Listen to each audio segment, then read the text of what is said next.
What's up, you guys, and welcome to another episode of 31 Views. Here to review Saw, the original Saw from 2004. And yeah, I remember. I watched the trailer of it before it came out, and I really was very interested. I was like, okay, this is about a guy that maybe leaves a few clues on who he is, and the cops has to piece the pieces together to form some sort of puzzle, but it wasn't that at all, because I was fooled by the name of the movie. I thought it was, because at the time it was supposed to be called Jigsaw, and then they changed the name of it, and it was Saw, and I was like, okay, I guess that makes sense now, because it's not about that. It's not about a guy that leaves a bit of clues. But then I saw, like, you know um, Tobin Bell's character, John Kramer, cutting up pieces of people's flesh, and making it look like a jigsaw, and I'm like, huh, why wasn't this called Jigsaw? Like, that I think that would have been a better name for it. But after, I guess, 13 years, now they decided to call it Jigsaw. This was directed by the up and comer James Wan, and he had a little short video called Saw, that came out in 2003. Sort of was like a pitch short video for a future feature length, and some people loved it, and I did too. I absolutely adored it. And even later on, when I saw it, I was like, oh, this is fucking awesome. And James Wan is one of those guys that's made a huge splash, and I think that in like the short amount of time he's been on in Hollywood, he's become one of the best horror film directors. He's become the one of the best directors, period. Because if you look at his other films, like Furious 7, there was a movie that he did, was called Death Sentence. It had Kevin Bacon in it, and he knows not only how to create stories, great stories, and knows how to create tension, but also he knows how to direct characters into bringing out their best performances. And I've seen this. I've seen this in many of his movies. And I wouldn't necessarily. I would kind of say that he is sort of a horror director, but he has dipped his toe in other things. And heck, he's going to be directing the upcoming Aquaman movie, and I'm really looking forward to that. And I do think that it is in good hands. And you do see a certain style in his work, and in this movie especially, with the fast editing and stuff like that. And it's like, okay, this is something that I would see in a different movie, and we did see a lot of that in Furious 7.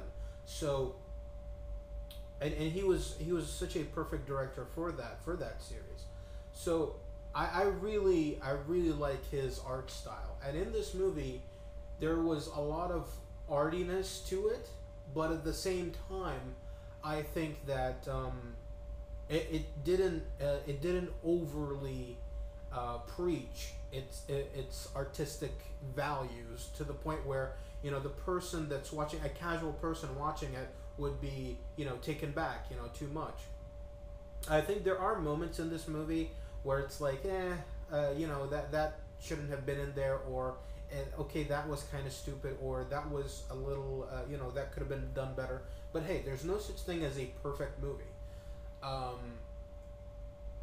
will say that this movie has been praised a lot, been said that it's one of the best horror movies, and I will agree with that. But I will say something that I don't think many would agree. It's not my favorite of the series. it is a great movie. You know, I will say that it is a great um, you know beginner, like a great base to build off of. You know, but at the same time, I don't think it's the best of the series. It's not my favorite of the series, and it's not the best in the series, just in my opinion. Um, and I do think, you know, and a lot of people just didn't like it when it first came out, but then as time went on, they started to enjoy it. What There are a few things that I really liked in this movie. The characters, I like the characters. I did like Carrie Ellis, played Carrie Ellis. You know, he played Dr. Lawrence Gordon, the guy that of course was in that infamous scene in Saw that will always be remembered. Isn't it funny that of all the movies, that scene is still, you know, remembered more than any of the songs, even some of the Saw movies as a whole. It's more remembered. Now, Carrie Ellis, I really liked him in so many other comedies, you know, and seeing him here, it was like, wow, this guy has range. Because I did really enjoy him in movies like, you know, Liar Liar, The Princess Bride. I didn't see him in Glory or Kiss the Girls. I did see him in Robin Hood Men in Tights. You know, it was awesome. Days of Thunder didn't really. Bram Stoker's Dracula, yeah, I do like his portrayals in those, and of course the amazing Danny Glover, who was playing a detective going, he was looking for the Jigsaw killer. Also, Shawnee Smith, love Shawnee Smith, love me some Shawnee Smith. I became a huge fan of hers when I got to see her in Becker. It's one of my favorite sitcoms, and seeing her there is just hilarious. And then when I saw her in the Saw movie, I was like, wow, this girl can act, you know. And I didn't expect it. I didn't expect that from her, and she really plays that character so well. And it's so weird because in the Saw movies, she is this drug addict that is very unhinged, that's trying to keep things together. And in Becker, she was this ditzy little, she was like this ditzy type of eccentric girl that is also trying to keep things together and try to be normal. So there's a lot of parallels to that. And of course, she was in one of the best remakes of the horror movie, The Blob.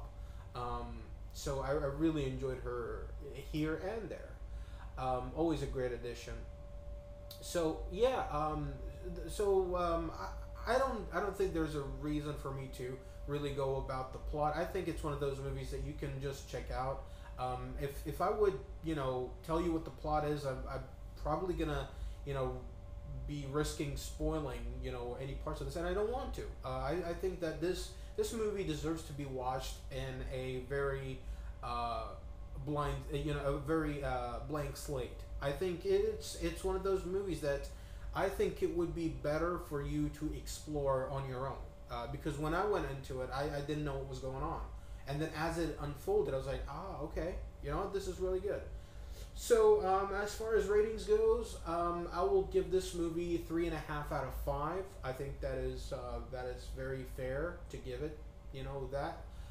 Also, there's one thing that I really wanted to mention, is that there's a lot of comparisons to the movie Seven, and I remember when I was watching it, I was like, yeah, this is absolutely like Seven.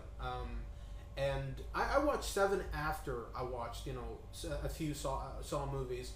And when I watched Seven, I was like, this is just like Saw. And then I was like, but Seven came out before. So, yeah, Saw, it kind of is like Seven. But I will say that even though some of the, it might paint itself kind of like Seven, I do think in essence, it is original. I do think that if you look deeper, it would be, different. It's kind of like, looking at two Kinder eggs, Kinder Surprise eggs, where it's like, okay, these are the same, but what's inside is different. There are two different toys inside, but on the outside, they're pretty much the same. So that's how I see it as. You know, it's like it's kind of like that. So okay, one more thing. I know I'm dragging this out. I do think that this would have been so much better as a TV series. And I do think instead of coming out with a remake, reboot, continuation, whatever, I think it would have been much better if they rebooted the whole franchise and had it a Netflix series. 8 episodes, centered around Tobin Bell's character, John Kramer, and the first season you would do that. Then the second season would be a different Jigsaw. I think that would have been so much better. But instead, you get this very episodic, very rushed franchise, because every movie, came out every, in came out annually, and so every year you're like, okay, so I guess we have another Saw movie to look forward to in next October, and it always comes out in Halloween, and I like that. I like the fact that it was an annual thing, but at the same time, I think it would have been so much better if it was a TV series. Yeah, the effects would have been lowered down a little bit, but I don't think that was the strong point of Saw. I think Saw had more of an impact beyond effects. And I remember there were times, I think this was around like Saw 3 or Saw 4, where, Tobin Bell would go to conventions and people would go up to him and just like be in tears and be like, those movies changed my life. And I know it's kind of weird, for a movie that's like torture porn basically, but at the same time, you do see a lot of, weight to what's going on in these movies. So, yeah. I think this would be so much better as a TV series. Put it on Netflix, and it would be it would be one of the best series out there. So, yeah. With that being said, Raycon favorite, please subscribe, share with your friends, share with everybody, and check out my next video where I'll be talking about something else.